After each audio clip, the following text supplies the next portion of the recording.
So hey guys, আজকে আমি চলে গেছিলাম চুল কাটতে। আর তোমরা জানোই আমি ভিআইপি মতন চুল কাটি।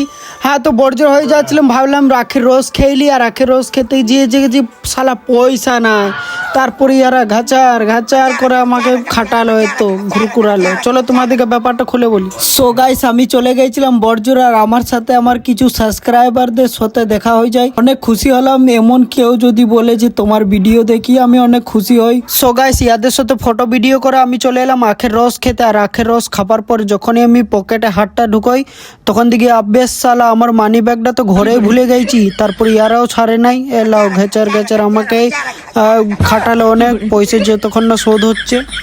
সো গাইস, এই কাজটা সেরে পদে আমি চলে গেলাম ডাইরেক্ট সেলুন, কেননা আমার চুলগুলো অনেক বড় হয়ে গিয়েছিল। তাই আমি কাটতে চলে এলাম সেলুনে। আর তো দেখি কি করব, কি করা যাবে নাই, ছোটই করব, একটু হালকা ছোট করব, অনেক বড় হয়ে যাচ্ছে। রমজান আসছে, হ্যাঁ রমজান আসছে সামনে, রোজা আসছে, তাই আমি একটু ছোট করে দেবো। তোমরাই বলো কেমন করব।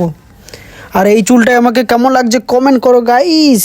কিউট লাগছে না, হ্যান্ডসাম লাগছে না, ছাপড়ি লাগছে? ছাপড়ি লাগলে বলে যাবে, এত বড় বড় চুল। তো গাইস, এই ভিডিওটা অনেক বড় হয়ে যাচ্ছিল, লং ভিডিও হয়ে যাচ্ছিল, তাই এখানে আমি এটা শেষ করলাম। তোমরা দেখো টুরুম টেড়াও। সো গাইস, ব্লগটা ভালো লাগলে like, comment, share, subscribe, follow ছাপড়ি কমেন্ট।